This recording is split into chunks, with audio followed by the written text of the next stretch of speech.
Hey guys, welcome to Sippin' and Spillin' with Sid from 3 Mississippi. I hope you're having an amazing weekend. It is the day before Easter, so tomorrow is a blessed day that we should all be grateful for. And right now, today's been kind of a weird day, like sort of mellow. It's humid today. It's been mostly kind of like a little overcast. There's kind of like a haze. I had a fire under my butt this morning, and I did a bunch of yard work randomly that I really hadn't even planned on doing. I had noticed when I started feeding this morning that a lot of weeds have popped up since I last did some stuff out here. And so I moved some boxes over to the trash pile to burn, and I pulled a bunch of weeds, and then I weed eated it around like the edging of the entire driveway because Mike had mowed, but he didn't edge it. And so I edged the whole thing, and I edged in front, like around the entire house. And then I went on a murder spree and killed a bunch of ants and got my grandpa's weeder and pulled a bunch of dandelions and things out. And I had a couple bags of mulch left over. I had 3 bags of mulch left over. And I was like, oh, my hostas that I just planted in front of the big window are small, but they're popped up. Like they're growing. They're behind these, but I also planted them, obviously a lot later. They've been, let's see, when did I plant them? I guess it's maybe been about a month since I planted all the extra hostas. I planted a bunch down here. I planted some in baskets so that they'll come back every year. And then I spread the mulch underneath the window so it kind of makes them stand out a little bit more. And it's gonna help with the weeds because for some reason the weeds love that spot.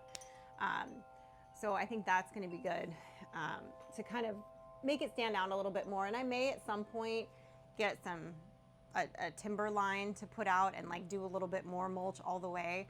And I am debating about maybe this next year pulling out the gardenia bushes that are on either side of the house because one's like half dead and the other one's doing okay, but it's not great. I was hoping they would come back, but they haven't really. So we'll see what happens with that. Frankie just came back with the tractor. We were over on Silver. We've had a problem. You guys may have seen in a previous video and a few times us talking about having some poachers over there and some trespassers over there because it is so separate from the rest of our property, kind of. It is and it isn't. Like we can see it from our property, from like the bulk of our property. It's still our property, but the creek divides it, and the way the sound carries around here because of the creek, and then there's the county road. Sometimes it sounds like somebody's zipping around on Silver, but there's nobody there. But sometimes it sounds like somebody's zipping around on Silver and there's somebody there. So Mike's planting basically like a barricade of sunflowers for now for a couple of different reasons, and he's planting a bunch of other stuff, but he had talked about planting this area that he tilled. I think eventually he might plant some like evergreen trees or something right there to make a little bit of a wall right there to deter people from kind of going back there, like a privacy screen, if you will. So we'll see. But yeah, so I did a bunch of that stuff this morning, and I was working on prepping some stuff for dinner in between, and I got to have Mike and Frankie help me. The chicken tractor is in the front, but we need to turn it because I've hit a spot now where there's a dip, and I'm almost too far away from the water now, the hose line. So, and it needs to turn and come like this way in front of the house a little bit and get it out of this dip that it got into. And I tried to get it out of the dip this morning by myself, but it's hard to get it out of those by yourself. You kind of have to like lift it, shimmy it over, and then pull it, and then lift it, shimmy it over, and then pull it when you're by yourself, versus when you have somebody else to help you, you can really like move it better. So I need them to help me do that today because I wasn't able to move them more than about this much today, and that's not enough. They'll cook that ground under them, and that strip that they've been on for the last, since I put them out to pasture, it's been almost a month. I think it's been 3 weeks now. 3.5 weeks that they've been out to pasture or out to grass, essentially. So I do need to, keep that going a little while longer. There's a couple in there that I could process now that would be smaller, larger game hen size. And realistically, I maybe should have done some processing today, but I just wasn't feeling it. And there was only a few, it's one of those things where it's like, unless you're going to, skin them out and keep them for yourself, it's not worth the effort to set everything up to do like 3 birds, So I think that potentially next weekend, depending on how they're looking this week, I may set up and do, a third of them. And then a few more the following week, and so on and so forth until, so I'll have a few different sizes. And by then, the end of this month, I get the next 50 of our Cornish. And so then the process starts all over again. But yeah, it's a warm day. It's a beautiful day though. It's pretty. It feels like Easter time. Everything's blooming. Everything's springy and renewal. And I got another batch of, excuse me, I don't know where that came from. I got another batch of Sebastopol eggs. My girls started laying another round, which sometimes they do and sometimes they don't. They did lay really early at the beginning part of spring. I was surprised because it had not gotten warm yet when they started laying. And I was like, really? Okay. It was like in February when they started laying. So I thought, well, that's really unusual. Like we'd had like 2 warm days and they were like, spring's here, and decided to start laying and making nests. So I had pulled a bunch of those, incubated them. I was able to hatch out 3 successfully. The other ones just never made it past a certain point of development. And then one that hatched didn't make it past the first 48 hours. It was just off. Sometimes you have a bird that just doesn't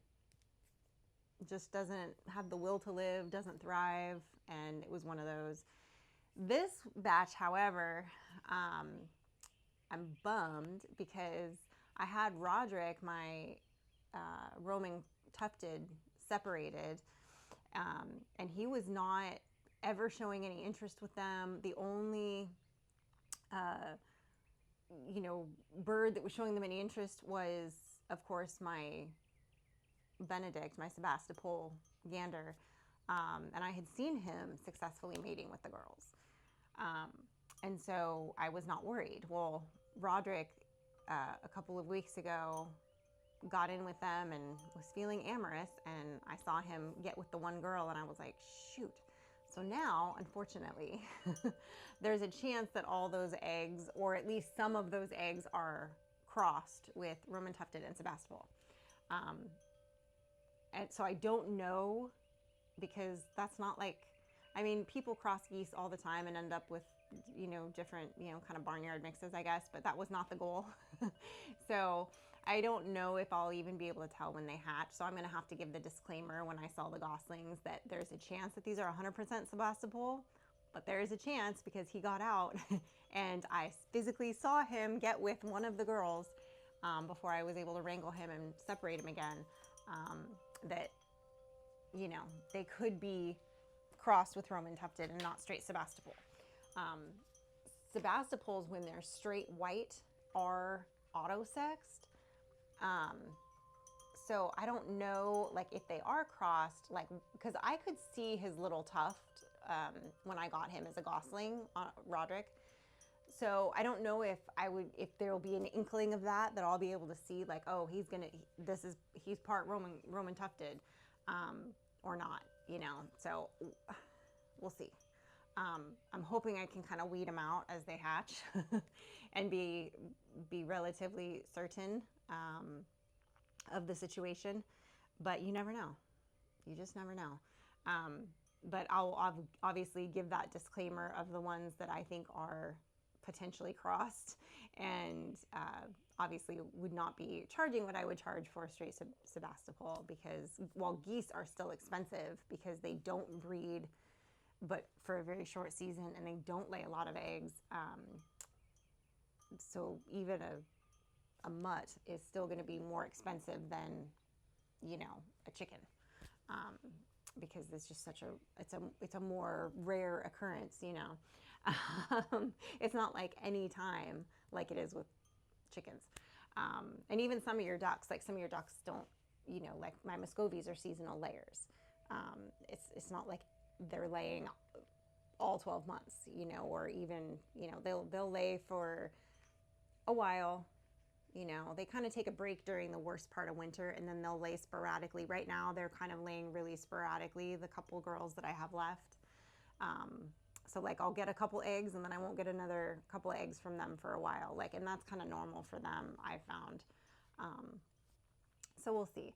But so I'm excited. I've got those in the incubator, but I did realize, and Frankie's not going to be happy because she doesn't like messing with the birds, that they will be hatching. Most likely they will start right when we are leaving to go to the YouTube meetup. And you have to babysit gosling eggs a little bit more. Like when I was hatching out the ones that were viable this last round, and I didn't have as many eggs to hatch out this last time, I have a lot more now. I had to like wet a Q-tip and like do the membrane and like really keep an eye on the humidity level and like do all the things, you know. So hopefully she will have the patience and the like, I'll be texting her like to remind her, of course, but hopefully she can handle it. It's not ideal, but I couldn't hold them any longer before I started putting them in the incubator. So we'll see what happens with that. But anyway, guys, I know this is a late post today, kind of a random update on the weekend, which I don't normally do on Sippin' and Spillin'.